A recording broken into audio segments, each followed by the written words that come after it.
Yes, he did.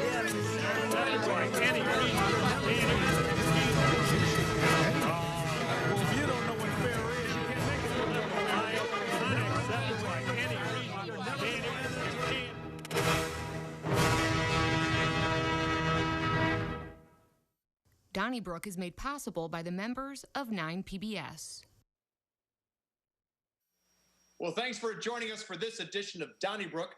We have a lot of topics. In fact, the mayoral primary in the city of St. Louis is next week, so we're going to get into that. But first, a little reminder that on the second half of the program, which we call Next Up, Jack Fishman, professor at St. Louis University, he heads up their environmental sciences organization. He's the director there. He'll be with us to talk about climate change and other issues. But first, let's meet those who are assembled around the Zoom table, shall we say. She's Wendy Wiese, the news director for the Big 550 KTRS, and also co-host of Jennifer and Wendy, weekdays on KTRS. Bill McClellan from the St. Louis Post-Dispatch. From the Riverfront Times, rawstory.com, and 550 AM, Ray Hartmann. And from 590 AM, 97.1 FM, and the St. Louis American, we welcome Alvin Reid. But we'll start with you, Bill McClellan, because I hope many of our viewers were able to catch the mayoral debate that was carried by 9PBS. And there were many different topics exchanged. It was hosted by Casey Nolan of KSDK. And I thought at the end, he presented an interesting question because this year we've got approval voting, meaning that you can vote for more than one candidate, and the top two will go to the finals, which will be in April. Well, Nolan asked the panelists what sounds like a weird question, but I think it was very instructive. He asked, or illustrative, he said, who, if you couldn't be mayor, who would you want to be mayor? So Kara Spencer chose Tashara Jones, and she really rejected Lewis Reid with her answer. Tashara Jones chose Lewis Reid. Lewis Reid chose Tashara Jones. And I don't think Andrew Jones picked anybody, as it turns out. But I think those candidates were actually telling the viewers who they want to run against because those are the candidates they think they can defeat in the finals. What do you think? I think you read too much into it. I thought it was great political theater, and I thought it was a terrific question. But and it went to Kara Spencer first, and I don't think that she was imagining that she would rather run against Tashara Jones, who's the strongest candidate. But you know, she and Lewis Reid, Kara Spencer and Lewis Reid, have been going at each other in a very hard, personal way, and did in that debate. And so when she said that, well, I have more policy overlap with Treasurer Jones, and I wouldn't want Lewis Reid, you know, the Board of Aldermen is dysfunctional. And then it went to Lewis Reid, and he didn't pick Tashara. He just went after Kara Spencer, divisive and hateful and everything. And I thought Casey Nolan kept trying to get him to go back, but he just kept going after Spencer. Then Tashara Jones said that, you know, she would go with, you know, she knows Lewis Reid's heart and she'd go with Lewis Reid. And then he was there saying, you know, kind of out of turn. And I'd go with Tashara. It was really good political theater, and I thought it helped Tashara Jones, and she was great. Bill, don't you think that they're just, whether it's Lewis Reid or Kara Spencer, they're both jockeying for number two? And I think it sounds like that's what they were doing. I think that's good. I thought it was a really good debate, and I hosted a couple of mayoral forums in 2017, and I don't know why, but they were deadly boring. I mean, they really were. They were very cordial. Nobody said anything. It may have had something to do with the moderator, although in fairness, they weren't debates. I thought Rachel Lippman, who from St. Louis Public Radio, and Casey Nolan did a really good job. And I think that the questions were, you could really get a sense of, to Wendy's point, for sure, Kara and Lewis Reid, Kara's been on the board 5-6 years, there's no love lost between them. And she is very definitely, you know, I think it's assumed by most people that Tashara is going to have one of the two spots. And I think it was a battle for that. And I thought it's really interesting dynamic because Kara and Tashara, ideologically are very close on most issues. And Lewis is definitely not at the same place they are on airport privatization, which I think is a big deal, and closing the workhouse, and even on policing. Lewis is definitely, I guess, to the right of the two of them. And but you have different alliances, and I'm not going to try to guess why. And, that's the path he's on. But I will say that, even last week, I said, this is a battle for number 2, with Tashara being one. But the most attackable candidate, and I would do it too. If I was Andrew Jones, I would do it. It's like the one person that doesn't need to be up here is Louis Reid, because Louis Reid is as responsible or more than anybody else down there. How many years has he been president of the Board of Aldermen? Okay, I mean, DJ Wilson and I were there the night that he won the primary, beat Jim Shrewsbury. That seems like the Wild West ago, and so thus I would attack him too, because he's the one person that said, don't talk about change or don't talk about anything because you're part of the problem. But yes. You always laugh when I say this, Alvin, but I think Louis Reid is very impressive. And I think that maybe if people aren't aware of the history that you're talking about, he's very impressive. Okay. And I think Kara Spencer and Louis Reid, while not trying to help one another, they were attacking each other. I think Kara was trying to endear herself to the Tashara voters who might say, yeah, you know what, she's right about the Board of Aldermen. So who knows? We'll know soon enough. Well, I think you guys are missing a couple of things. Number one is this primary is going to include, albeit a small percentage of St. Louis, Republicans. And so I don't know if Tashara Jones is necessarily in the best position when you add more conservative voters for the first time. This is not like 4 years ago. Number two, believe it or not, and no one's actually mentioned this, which might be a credit to the city of St. Louis, there are 3 blacks and 1 white. Are you telling me we're living in a post-racial world where that won't help Kara Spencer? No, we're living in a world. When it comes to crime, both Spencer and Tashara Jones want to close a jail. Now, most of the black aldermen in North St. Louis don't want to do that. You telling me their constituents want to do that? And that's supported by Jones and Spencer. Point, they're right, first of all. And second, and are they? Where are you going to put these folks? Look, Kara was the one that made the point that we're one of the only cities in America that have multiple correction facilities. Big deal. Who cares? Well, I think it's a matter. And I want to say something back to what Alvin said, because I think he's got an interesting point.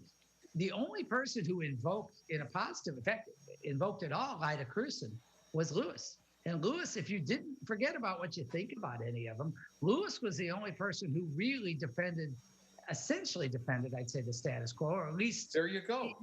I'm saying that he and again, to Alvin's point, he's been president of the Board of Aldermen. And I'm not saying Lewis doesn't want to change anything. I'm just saying that he was definitely the only person specifically to bring up Elida and say she had done good on purposely so. Well, because she got the most votes last time. Well, did you forget? No, wait a minute. She did not get the most votes. And that's what I was going to say, was that, you were asking what changed. What changed, Charlie, is there's this, approval voting. And if Louis Reid was against Tashara and then Andrew Jones, Kara Spencer would probably be the mayor, because they would split all those votes, just like happened 4 years ago. That's what changed. But no, Lida did get the most votes of those who ran. Right. No, she didn't.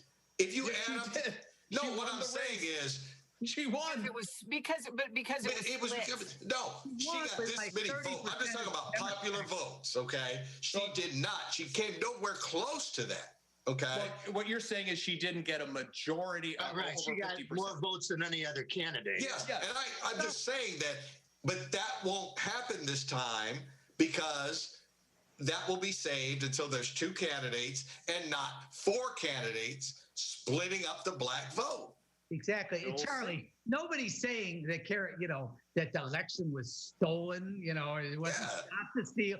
I didn't say Ida Crewson won fair and square. Right. But the point is, with the old system, which is worse than the new system, however imperfect it might be, with the old system, the mayor was basically chosen by about 7% of the residents of the city, and it was just a matter of getting. I was a 30-some% in the Democratic field. This is a much better system to have a two-person runoff. Okay. Right. Who would We'll the see. county We'll see, executive? folks. Who would the county executive be today if we had approval voting in the county? Yeah, No, I don't know. I Okay, think hey, we'll save that for another show. How about this? Moving on to the second topic, Ray Hartmann, Alex Garcia, a Honduran immigrant to this country, came here in 2000, has been fighting the Immigrations and Customs Enforcement for quite some time. But in 2017, they said that his time was up and he had to leave. So instead of leaving, he went into the church basement of a church in Maplewood, and he's been there for 3.5 years. Well, this week, he got out. Why? Because the Biden administration said that it would not be deporting people in his category. And I think that's great because he's a hard worker. He has no prior problems with the law. He's got a loving family. But I will also say that a system that says that if you broke the law and you could stay, no problems, I'm a little concerned with, because I'll tell you, I went to college with a woman, Lillian Chang, from Taiwan. She applied repeatedly to get into this country legally. She could never get in. She died in December in Taiwan. She never could get into the United States. And I think that the Garcia case shows us that if you break the rules, you win. And I don't think that's fair. No. What do you say?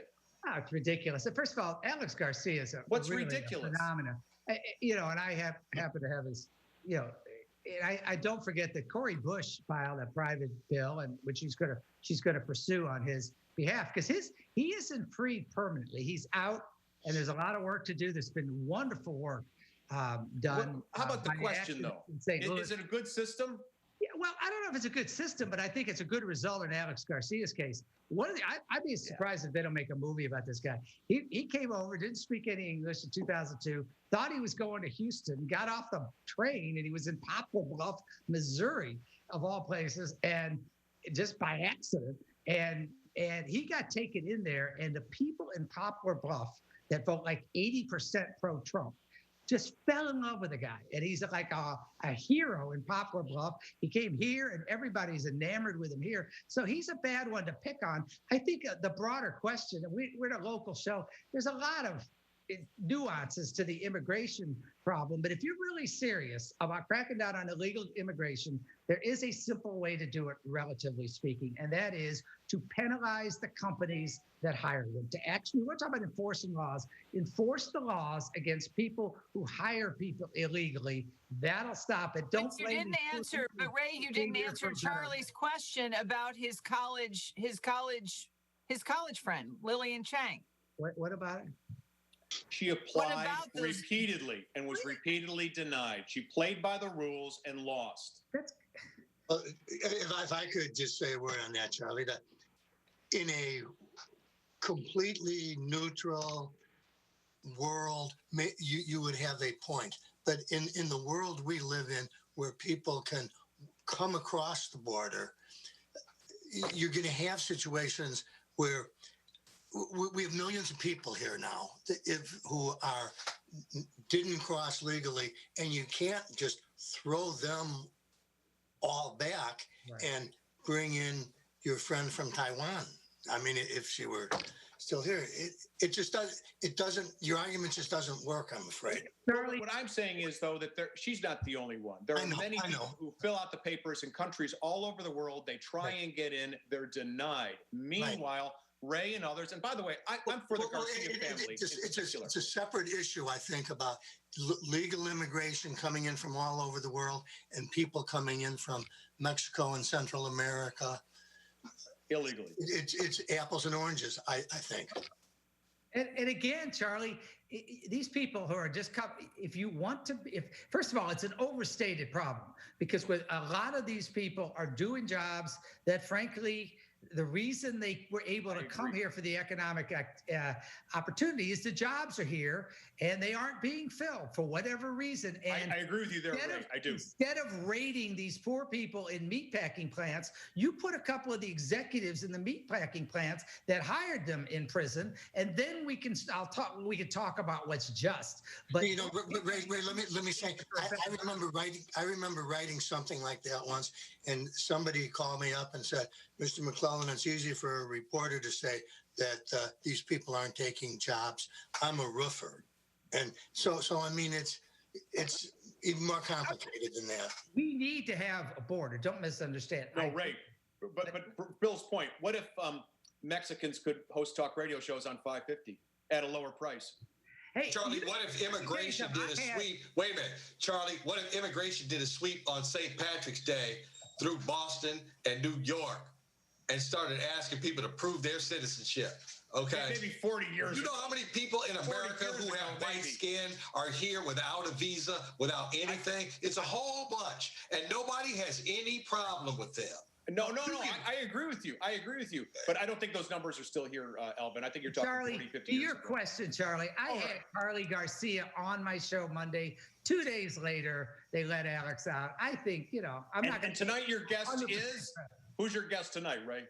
I got Kara Spencer on tonight. Kara Spencer. Okay. Senator Carla May. I'll tell you what. We say that good things happen to guests of the Ray Hartmann show. Well, I don't know about that. But hey, guys, Illinois became the first state, Wendy, to eliminate cash bail. Well, it did a lot more than that. It required body cams in a couple of years for every municipality. It's a 700-page report. Overall, what do you think? Good move? Thumbs up, thumbs down? I hope it's a good move because, in Governor Pritzker's words, this is the first true step to transforming systemic racism and doing away with it. That's a pretty tall order, I think, for any 700-page report or any bill. This won't be put into effect until January of 2023. 120,000 people, though, signed petitions opposing it. New York, New Jersey, California, they have all abolished bail, not to this extent, but New York has seen an increase in violent crimes. So there are as many questions as there are answers. You hope it does what it's intended to do. But if we start to see an increase in the already violent Chicago landscape, I think Pritzker's taking a real political risk. Well, Wendy, we have, and I'll get to this point, but just to refute your argument, we have plenty of cash bail throughout here, and St. Louis's crime problem keeps escalating. So to put the two together, I disagree. I've argued here that, okay, if you do a crime, I feel horrible that if you don't have cash bail, that you have to wait 2 years and all this to even get a preliminary hearing. At the same time, I kind of feel like the system is for you to be back on the street, Mr. Reid, you have to put down 10% of whatever this bail assessment is. I don't have a problem with that. And I don't think that's what the problem is. I just don't. That's not cash bail. First of all, you talk about eliminating, but nobody's talking about eliminating bail. They're talking about eliminating a system that has one purpose. Cash bail has one purpose, and that is to incarcerate poor people before their trial. Is all it is. And people of any level of means aren't affected by it because it's one of the real disgraces of the 20th. It isn't a disgrace, Ray. And often when people get arrested, they need to be in jail. And I'd be in favor maybe of, if you don't like rich people bonding out, eliminate that. But I think it's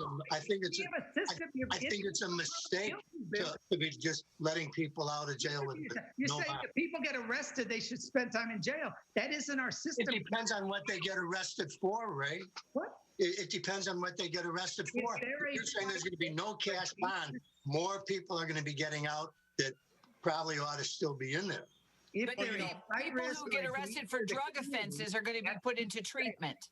What? Well, we'll see. I mean, it could have some good aspects, but the problems with it, I think, are that a judge can't keep a person in jail unless there is clear and convincing evidence that that person is going to commit a crime against a specific person. And I think that's too high a standard.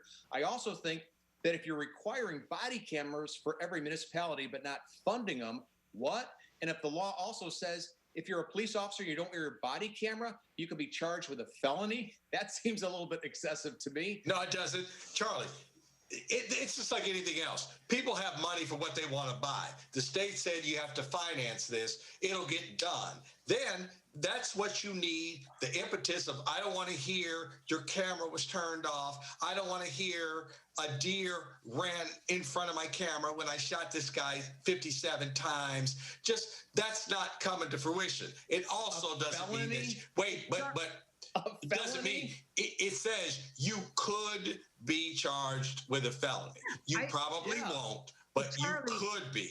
Well, let's get back to what the law says. Though, to get this clear, cash bail is a system that is designed, a separate judicial system that basically charges you with a crime for being poor. And it's one thing to protect society from people who are violent, who might or flight risk, but that's the only purpose of bail. Well, Ray, violent people, right? With very high cash bonds on people. I just think the idea of, like closing the workhouse and no cash bonds and let more and more people out. And then these are just the people turn around and say, we can't get people to testify in criminal cases because they're afraid. Well, it isn't about letting criminals out. The guy will go back. People with cash bail are not dangerous criminals. They're people that broke the law. Some of them are, Ray. Some of them are. No one's saying no one should ever have to post bail. What they're saying is you don't have a system that automatically incarcerates people and presumes their guilt because they're poor. Many of them need to have bail set, but not all of them. And right now, people who aren't a danger routinely are in prison while they wait their trial because they're poor, and it's not right. A few of them assaulted two guards in St. Louis this week. No one's saying no bail for any poor person. What they're saying is you don't automatically get incarcerated without a trial. Because Ray, doesn't bail give you an incentive to appear in court? Yes. Mm-hmm. Okay. So what the point is? What we're going to do is put these guys out with ankle bracelets, and we'll see who's going to monitor all the ankle bracelets. Don't you often argue, Ray, for more judicial discretion? Let the judges make decisions, and the judges look at these people and figure out who they think is a danger, and they can put a big bond on them or a little bond or no bond, and to take away that kind of discretion. That's a good point, which reminds me, let's move on to Alvin, because speaking of judges, Richard Callahan, former U.S. attorney in the Eastern District of Missouri, has been appointed as a special prosecutor to look into the McCloskey case when the McCloskey couple brandished weapons outside of their Central West End mansion last summer. I don't have to repeat that story. We all know about it. So Callahan, as a judge, he quit the bench, and now he's going to become a prosecutor in St. Louis against the McCloskeys. What's your take, Alvin? Right man for the right job, somehow assuaging both communities in not only St. Louis, but across the nation. And basically say, like, hey, I want to prosecute them, Your Honor. They broke the law. I think the judgment here is to please go away and stay away.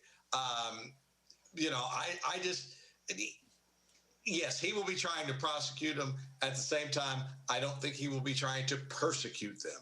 And I think that's what's needed right now. Well, I don't think anybody's trying to persecute them personally. I think Kim Gardner was. I do. And Kim Gardner just announced today she's appealing to the Supreme Court. She wants to be reinstated. We'll have to see what happens with that. I do think Richard Callahan is a very respected judge, and as a prosecutor, I think he's a good choice. And I don't think you should. I'm willing to accept the idea that Richard Callahan will make a decision about whether to bring this to trial based on the merits. And unless Kim gets, I don't know, Ray, if he was all that respected. Why did his U.S. attorneys quit and then they came back when Jeff Jensen took over? Don't you remember that? And I also think in this case, today also it was in the paper that the circuit attorney announced that she was dropping charges against a guy, and Allison Hawk, her spokesperson, wouldn't say why, some guy who was accused of killing 2 people. So she's not charging that one, but she's going after the McCloskeys, who, to the best of my knowledge, didn't actually hurt anybody, although what I think they did was provocative and obnoxious. I'm not sure they broke the law. That's where our prosecutorial resources are going, right? I don't know anything about. I mean, a city of 267 murders last year, and we're getting a special prosecutor against the McCloskeys. I think that they deserve to be prosecuted. I don't think there's any. Well, we'll find out how that happens. And finally, ladies and gentlemen, how about a measure in Jefferson City, Alvin, that would increase the penalties for protesters who block highways and byways in the state of Missouri? Okay, the beauty and the charm and what made it successful of the civil rights movement throughout the even late 40s through the early 60s. You rolled with the punches. They just said you can't get 3. 3's a charm. You might get charged with a felony. So you rotate people in and out. You do what you need to do to get done what you need to get done. Be smart. What'd you say? What's the saying? Don't get mad, get even. Is it racially charged, tinged? Absolutely. But beat them at their own game and just smile. See, I don't think and I know you're all going to jump on this, but I think that Bill Eigel of Weldon Springs is a Republican. He's talking about keeping people safe.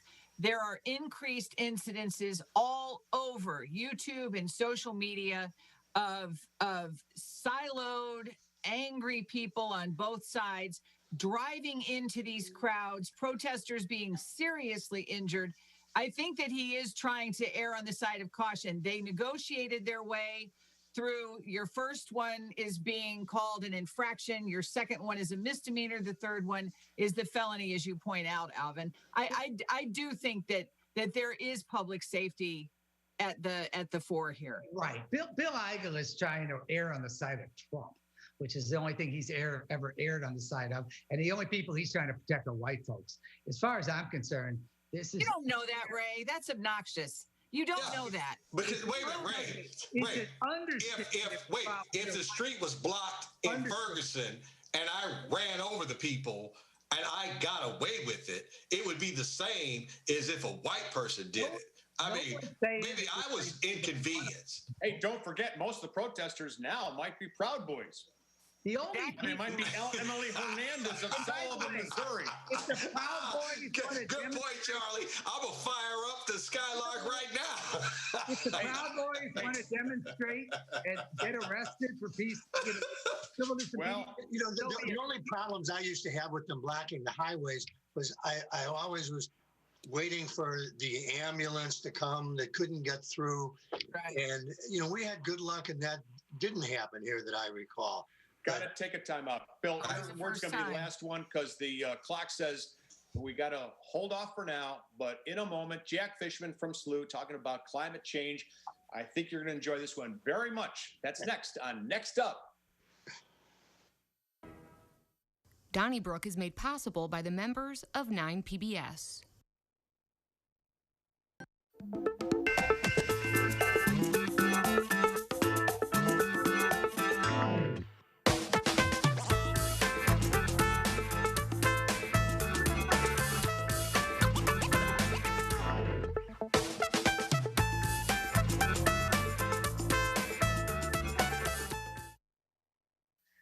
Well, thank you very much for joining us. We have had an unusual winter, and if you don't believe me, just call any Texan.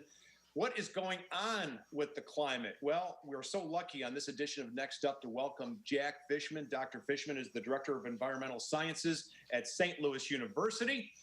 Jack Fishman, thank you for joining us. How are you? I'm doing fine. I'm a lot warmer than I was last week, for sure. Well, you know what? Last week I was getting phone calls on the KMOX wine line, as we call it, and they said, thank you so much for the global warming. This was last week. Now, when we look at weather in Texas, the likes of which we saw last week, Is there a scientific explanation for this? Is it part of the increased carbon dioxide in the atmosphere, which is creating climatic change? So do you want the short answer, or you want to take a 3-hour course? Well, how about the executive summary? Okay. So weather is changing because of climate change. The simplest answer we happened last week is that we got bombarded by a strong jet stream from the due north. You've heard things about the polar vortex breaking down, but I got to give you about a 2-minute tutorial on something called the general circulation of the atmosphere. Okay, so our planet spins, you know that, and the other big thing that happens is the more heat is received at the low latitudes than the high latitudes. So because of that, you form this thing at middle latitudes called the jet stream. The jet stream is very complex mechanism that balances the angular momentum of a spinning object and the fact that you've got heating that's not occurring uniformly. So somehow you got to transfer that heat from low latitudes up to high latitudes.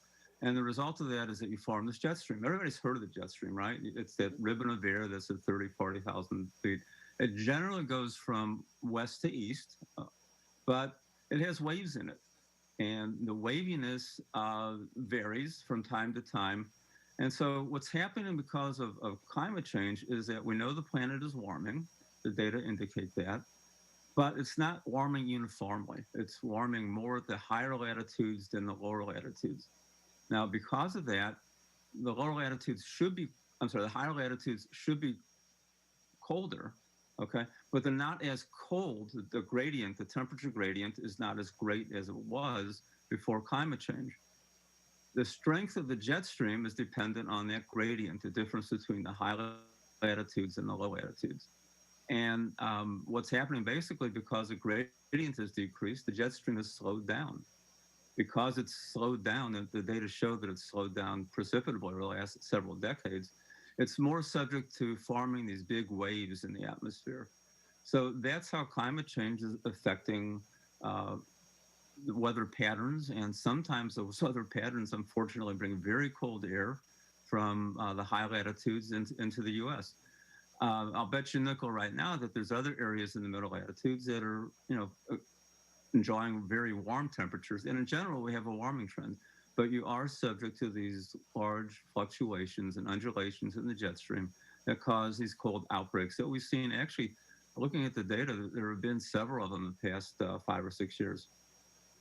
Wendy? Have there been extremes like this, Dr. Fishman, beyond the past 5 or 6 years? Because, and is what you just outlined for us the explanation between the difference in the extremes of yesteryear and what we saw last week? Well, that's a good question. Okay.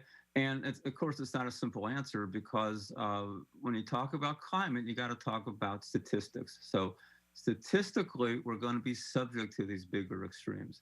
Now, whether or not they all line up together to make it really extreme more than we saw this past February in Texas, that probably can happen in the past. But because of this jet stream being slowed down and being wavier, you're going to be more prone to these kinds of Arctic outbreaks, just like you're going to be more prone to very warm extreme temperatures, droughts, and stuff like that.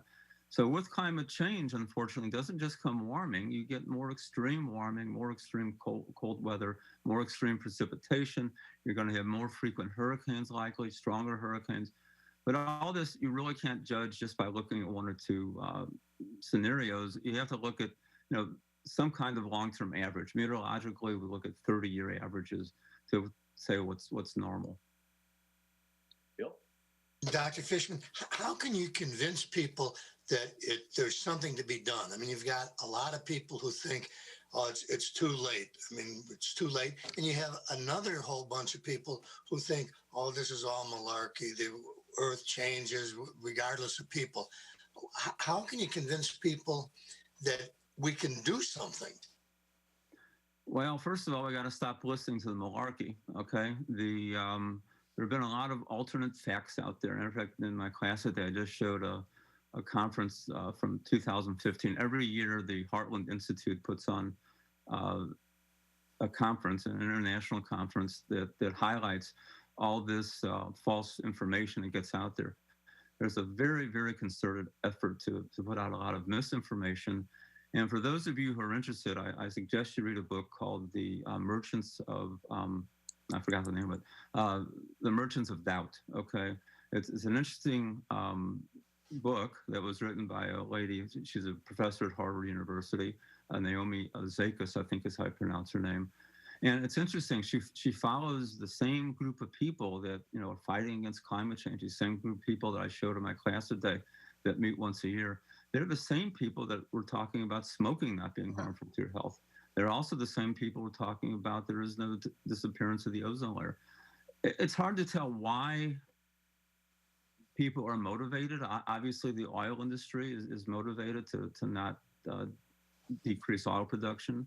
Back in the 70s, the cigarette manufacturers didn't want to see cigarettes labeled as harmful to your health. And so we first have to stop listening to this kind of stuff, okay? And unfortunately, there are a lot of people out there saying this stuff. I forgot the second part of your question. Well, it was how you can convince people that there's that part, that there's the group who don't believe that there's anything to this. And then there's the group who think it's just gone too far. It's too late. What can we do now? How do you convince us that there's something to be done?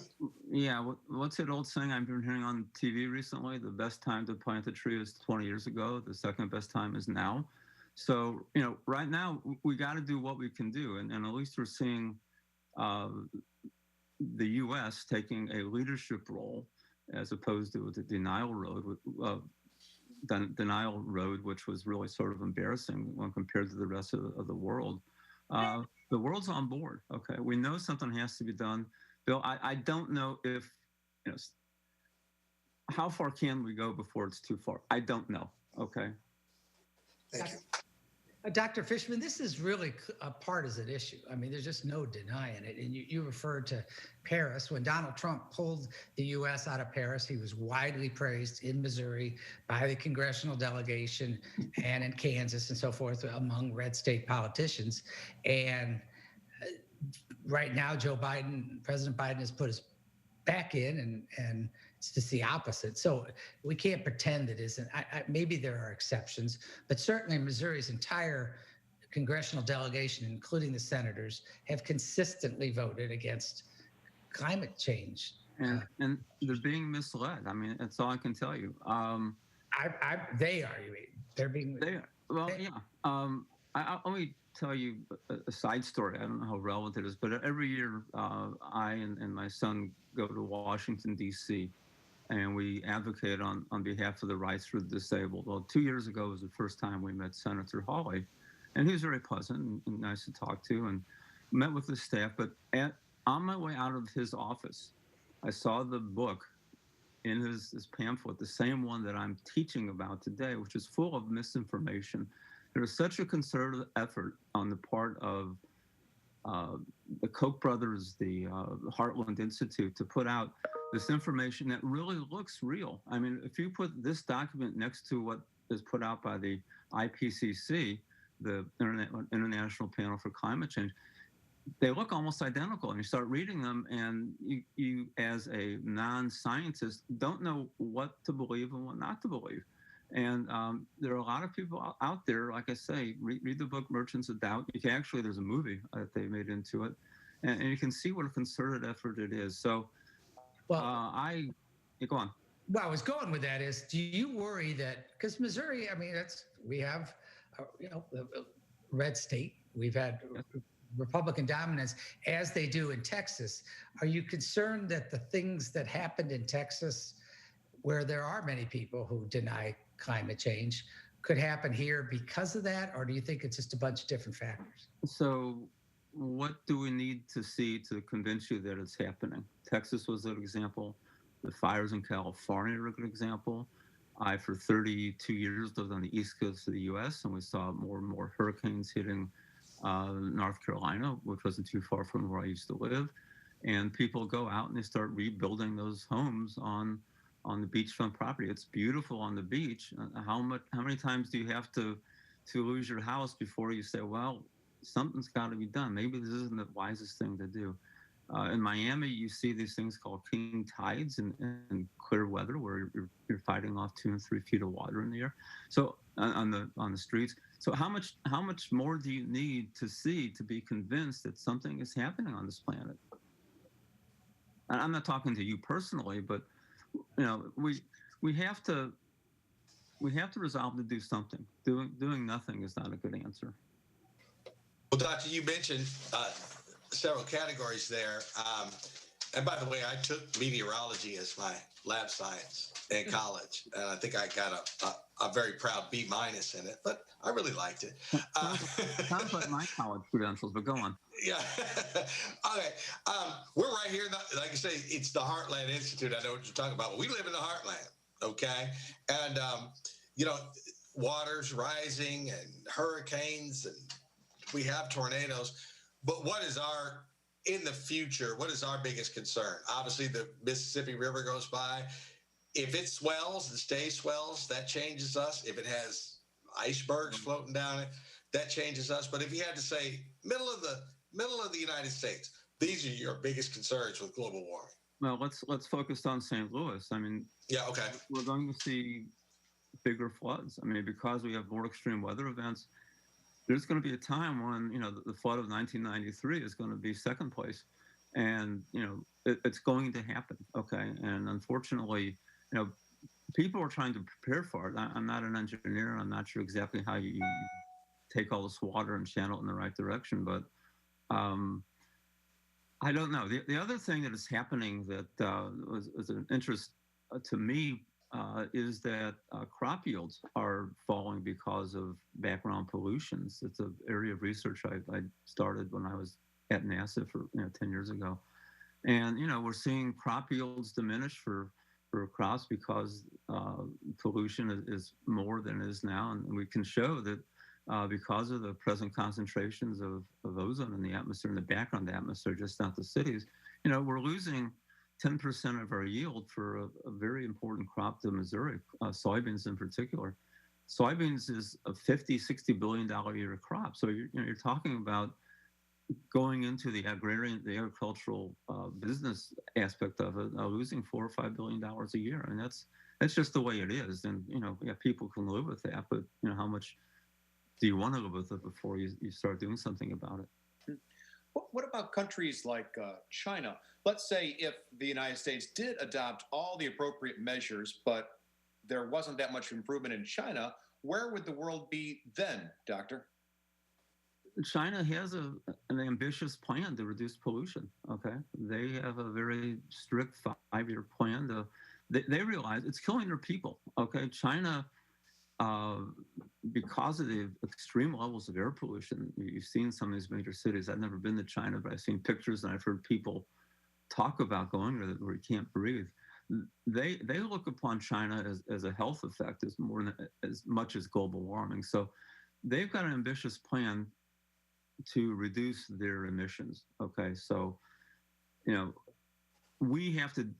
It would be nice to see the U.S. lead the rest of the world and develop a plan that's likewise. But the Europeans, the Chinese are making strong efforts to try to reduce their emissions. And again, you can't turn around the Titanic on in your backyard, but you gotta. I guess that's Bill's question.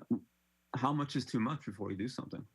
And I use a quote from Greta Thunberg, from a young lady who goes around campaigning. And she was asked by Trevor Noah on The Daily Show, what is the message you would get out to the people to try to do something about climate change? And she says, we have to educate ourselves to learn what the problems are before we can start solving them. So I figured by my teaching a course at St. Louis U, and I organized a conference a couple of years, I'm doing my little bit to try to educate the population. So, let's learn what's happening and then take action.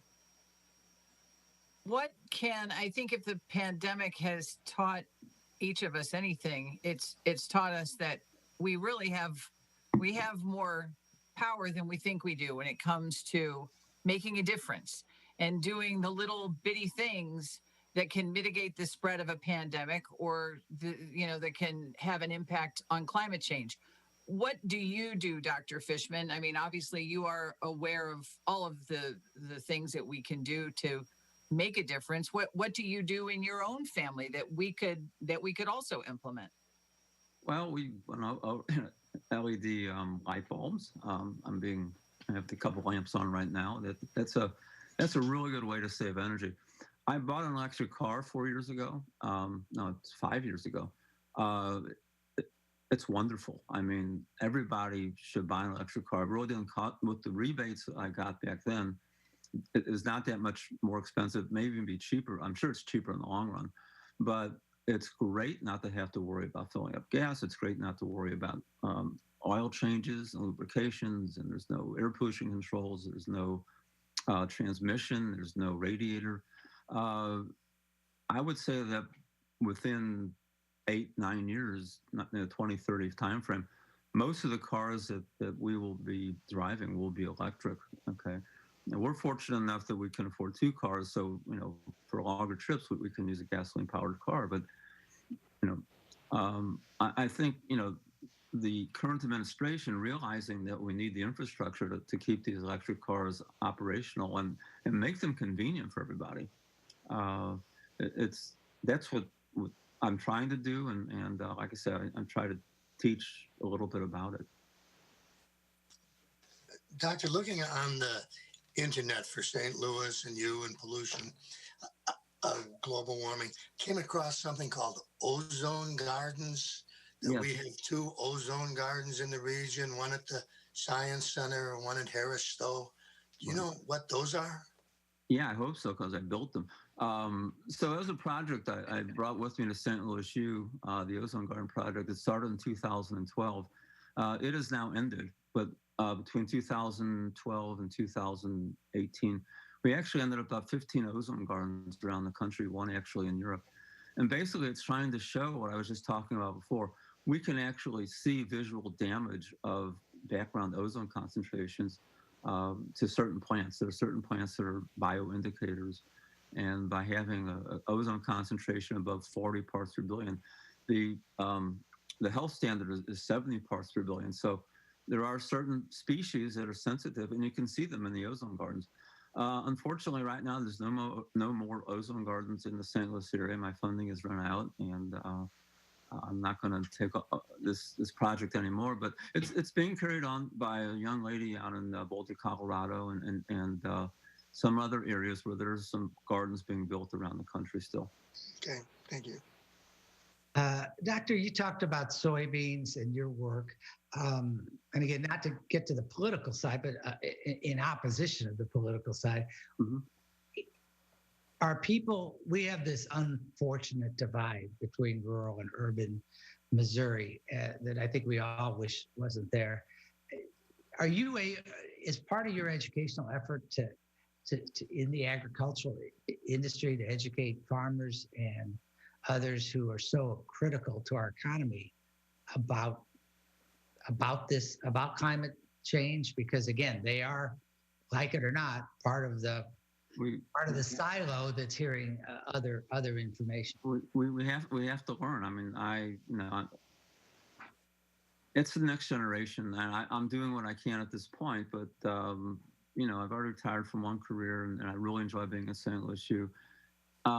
But it's the next generation has to take it over. And I grew up in Missouri, as did my wife, and we left the area for 35 years, and we really saw a big transformation in the political background. When I left, we had Stuart Symington and Tom Eagleton as senators. I came back, and we had Todd Aiken running for the Senate. So, I mean, the landscape of the state has really, really changed. Like I said before, I did go to Washington a couple of years ago and saw that book that was in Josh Hawley's staff's office, and I did write him a couple of times. And there is a Republican caucus being formed in the House, and I wrote him about it. And this is something that can also be done in the Senate. So a Republican caucus that is sensitive to the climate issue and knows that it's an important issue. Again, you're seeing these kinds of disasters in red states like Texas and other places. California is not a red state, but anyway, it certainly is indicative of the kind of issues we're going to have to face in the future, and many places are facing already. So we have to maybe start a grassroots effort. I don't know. Doctor, you mentioned like electric cars and then the infrastructure, so you can get from point A to point B. I'm seeing more and more advertisements that the major, vehicle makers are going to introduce more cars and seem to be, on board. Just like I had never recycled until I lived on the East Coast in the Washington, D.C. area in the 90s. And I recycle now. Are you feeling that there's enough momentum that it's really going to make a difference? Like, maybe the next decade to 15 years or longer than that? Are we looking at way in the future? Well, no, it's starting. These kinds of movements don't happen overnight. Okay. The little town I lived in Virginia for over 30 years, they had a really neat little program for recycling. It was called Pay As You Throw. And basically, every bag of trash that you threw away, you had to pay for. And basically, you had to put them in these green bags, and it cost you $1.75 for each bag. So, and recycling was free. So that was a big incentive to recycle as much as possible. And I really admire the guy who started this. And it was only a small town of about 10,000 people, but those kinds of efforts can go on. We see recycling in certain areas. Okay, there's certain cities in the county that certainly stress recycling more than others. I'm not sure exactly. City doesn't seem to be as in tune as some of the other municipalities. Doctor, speaking about, I'm sorry, go ahead, Alvin. What town did you live in, Doctor? In Virginia. It was called Poquoson, Virginia, Poquoson. Okay. It was an old fishing village. I worked at NASA Langley Research Center, which no one ever heard of until the movie Hidden Figures.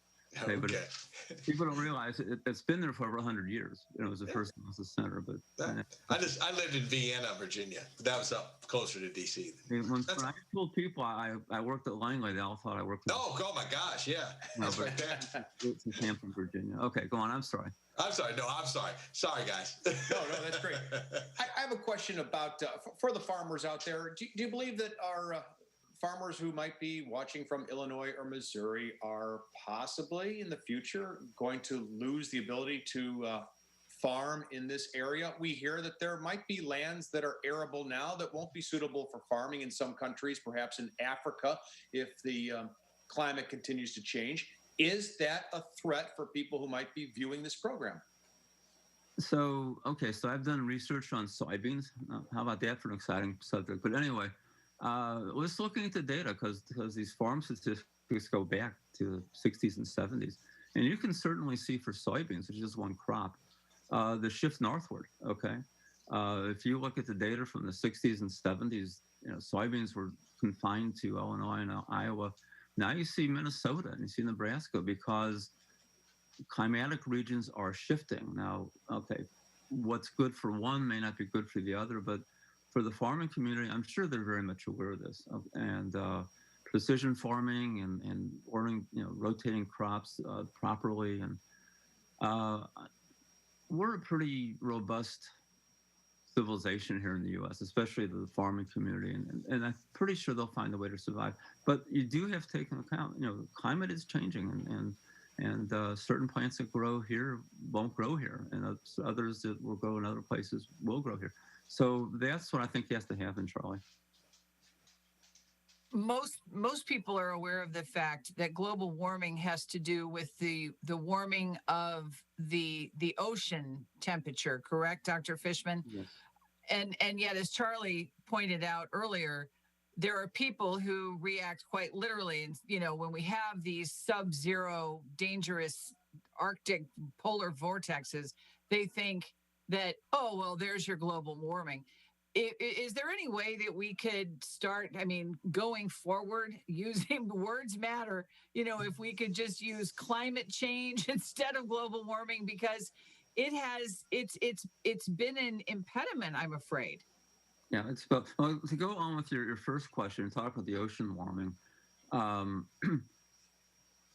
About 93% of all the warming of the planet is still in the ocean. Okay, so what we see in the atmosphere is only about 7 to 10% of where the warming is taking place. So just like a bathtub, you stop warming, it's going to stay warmer longer. So that's why even if you stopped all emissions tomorrow, you're still going to have all this heat that's in the oceans emitting the heat. And I forgot your second part of the question. So just about using climate change exclusively instead of global warming, because people don't see the connection between a polar vortex because it's cold and global warming because it's warm.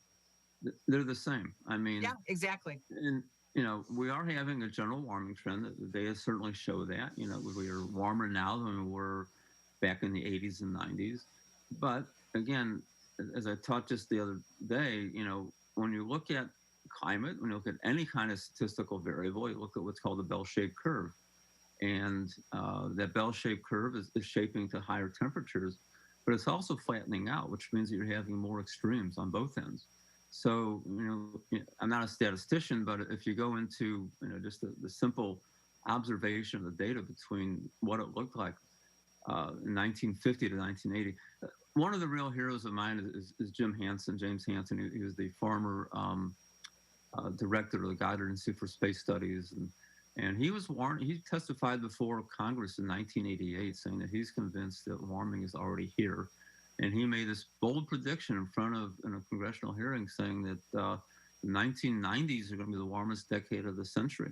And he was right on. And that's only superseded by the first and second decades of this century. Dr. Fishman, we're out of time, but we want to thank you for yours. Jack Fishman, Director of Environmental Sciences at St. Louis University. We thank you, and we appreciate your time. Go Billikens. Yeah, that too. Thank you, Charlie. Donnybrook is made possible by the members of 9PBS.